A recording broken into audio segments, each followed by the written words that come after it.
Guys, there's another protest in Kenya tomorrow. Now, I don't know how that is going to be different from the previous protests. I don't know if it's going to be everybody, if it's going to be all Gen Zs, or it's just going to be, um, just a handful of people. But you guys talked about it yesterday, so if you can refresh my memory, what that protest is, the protest of tomorrow, July the 16th. Let me know.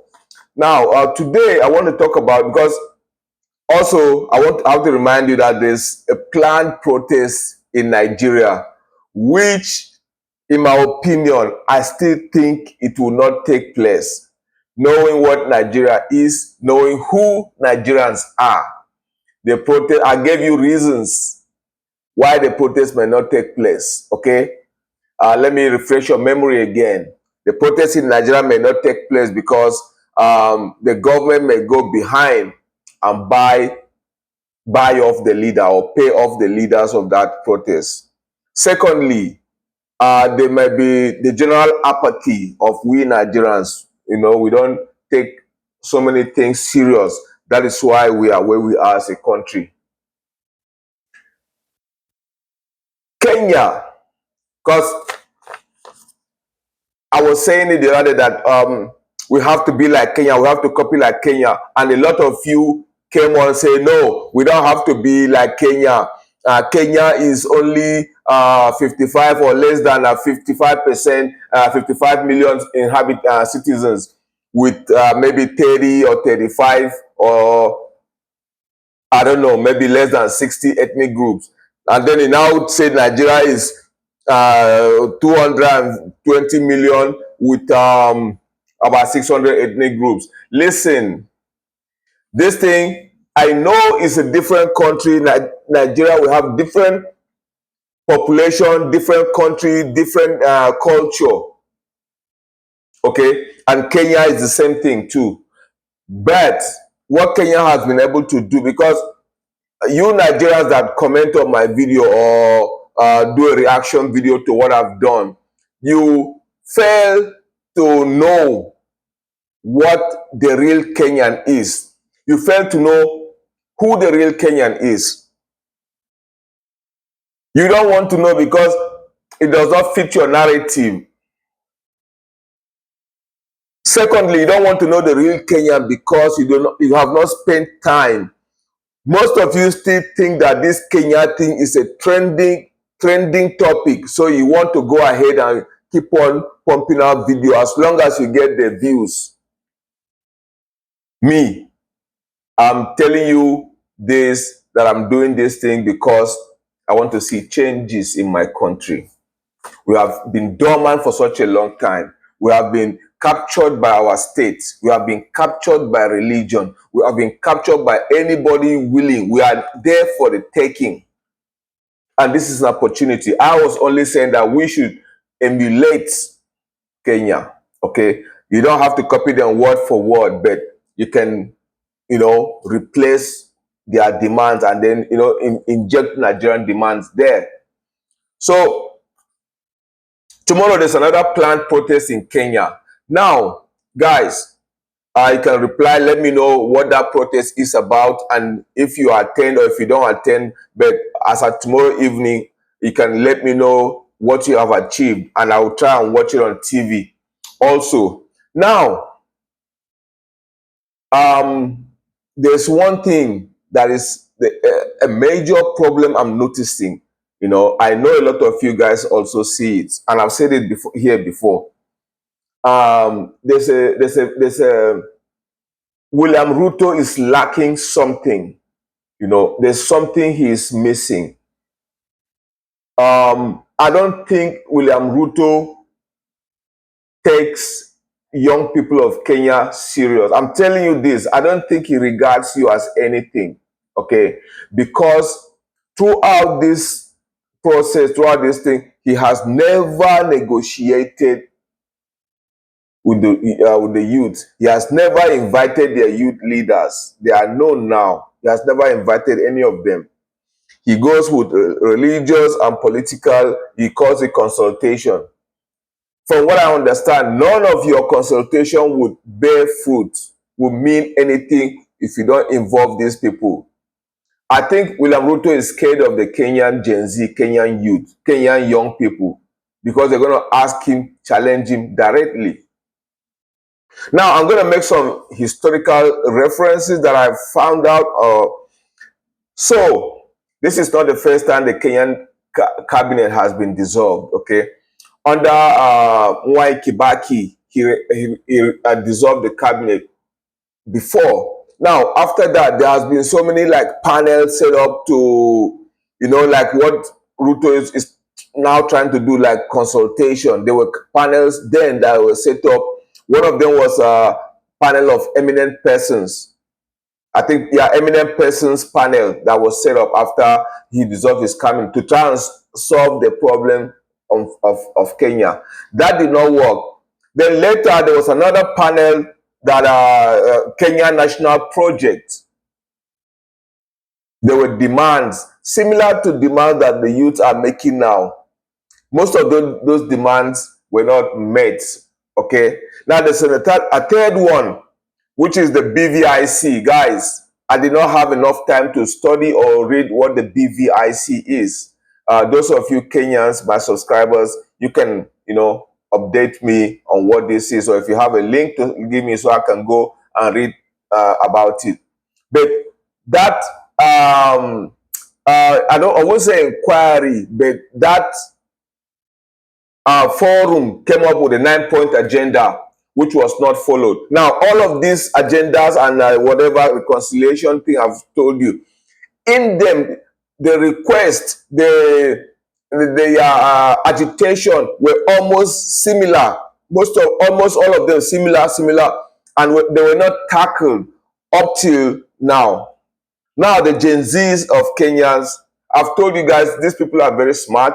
They are very educated. They know their constitution. That is why the government is finding it very hard to challenge these people now, because they are using the laws of the land to demand for their future. Nigeria will have a constitution, will have laws. The protest that you are planning is not going to go anywhere. I think it might not even take place.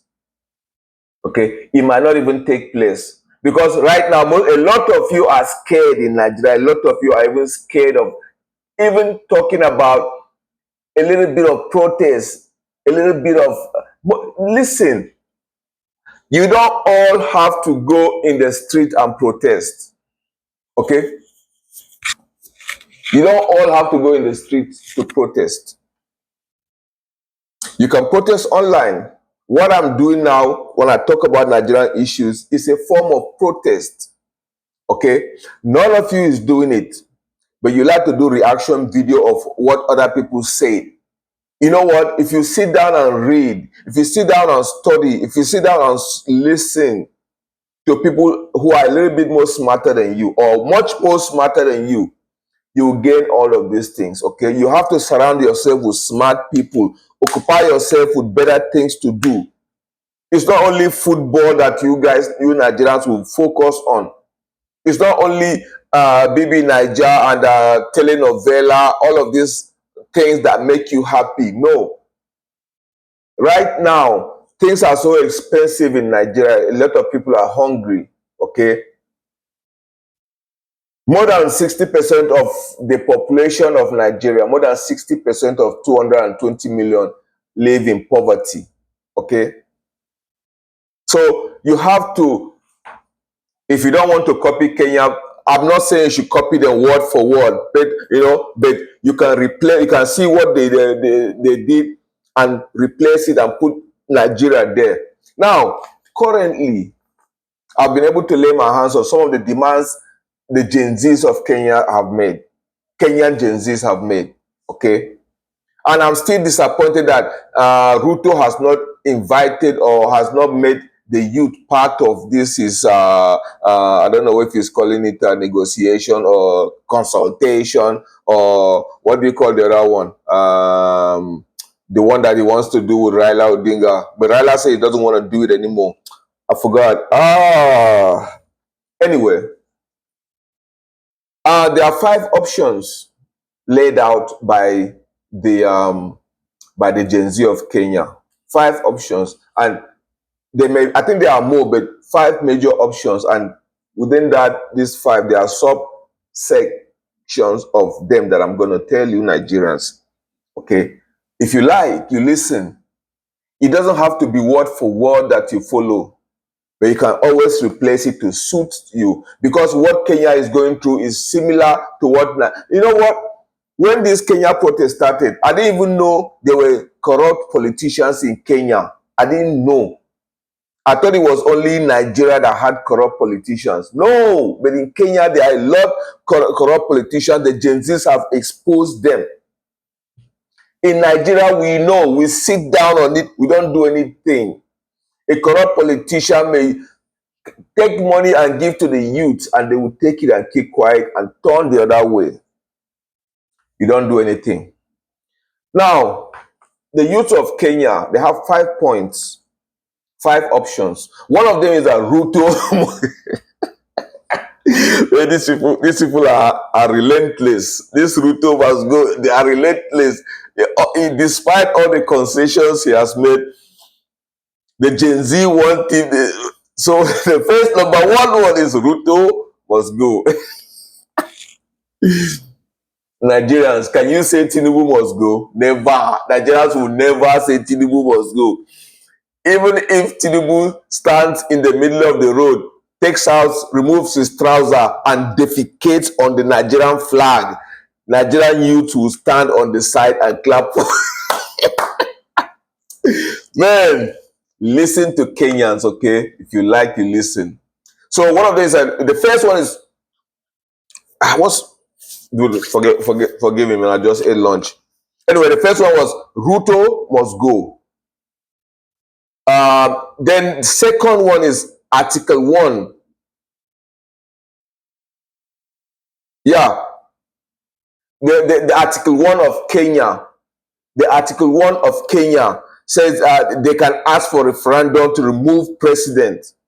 I think that's what it says, guys. Correct me if I'm wrong. The Article 1 of Kenya allows for the citizens, the electorate to ask for to force a referendum that will remove the president. This is one of the things they are asking for. Going by the law. It's not only by holding placard, he must go. No. The law allows it. If you know, Nigerians, there are sections of our laws that allows that, you know, a dormant president, a non-performing president, it can be the parliament, Nigerian Senate can force him out. No, Nigerians will not do it, because besides that, the Senate is so corrupt that they are just propping the president to be there. So number 3, redemptive option. The third option is redemptive option, which I think the president retains the power to sack the cabinet. A. B. Change parliamentary leadership. C. Establish judicial commission of inquiry to investigate what happened. In Nigeria, we've had several panel of inquiry. There has never been any punitive punishment or prosecution of anybody found in that thing. Never. Kenya is asking, going by their laws, okay? Going by their laws, change parliamentary leadership, establish judicial commission of inquiry to investigate the killing, the abduction of Kenyans, okay? The abduction and killing of Kenyans and the injury sustained by Kenyans in the protest. This is a civilized country. This is a civilized country, a country that places the life of a human being first. In Nigeria, guys, to you non-Nigerians, in Nigeria, the life of a cow is the same as the life of a Nigeria. Livestock. If you, that's what they discuss. I'm not making this up. That's what they said in the Nigerian Senate. that a cow is a Nigerian. It's not an animal. Listen to see a country, giant of Africa, that they've been anyway. So it says, D, sack security chiefs. Sack security chief, or the police and the prison officer inspectors have resigned already, but they are demanding for him to sack all these ones. They want everybody gone. They want to start on a new slate. I've told you guys, when all of these things in Kenya is over, Kenya will be a model. Why? Further incoming politicians will now begin to work for the people. Nigerians, you don't have to copy this word for word, but you can replace it. And it's just an idea I'm giving you, Nigerians, that you want to protest. You have to look in your laws, look in your constitution. Everything is provided, and use it to make your demands. It's as simple as that. Now, Kenyans want the president to get military off the streets, okay, by going to the parliament to rescind that order to deploy them. When the protest started, he went to the parliament to seek for military intervention, for military to assist in the streets. You know, so Kenyans don't just want the president to make an announcement for the military to go back. No, he has to now go back to the parliament. They now have to rescind that order they initiated.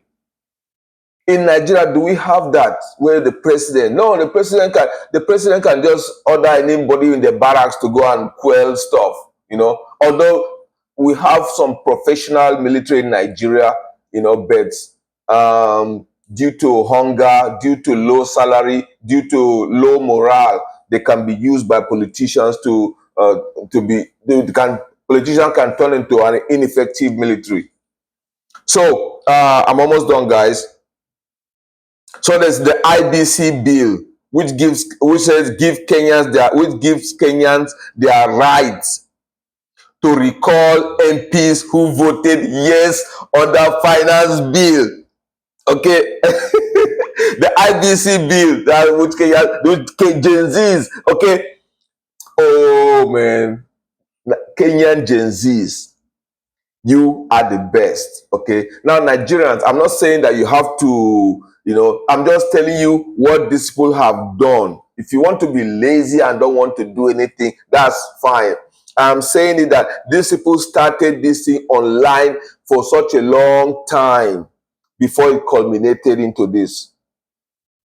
This is the war that these demands were part of the investigative result of investigative panels that since Kibaki time that were not implemented, they are still asking for them now.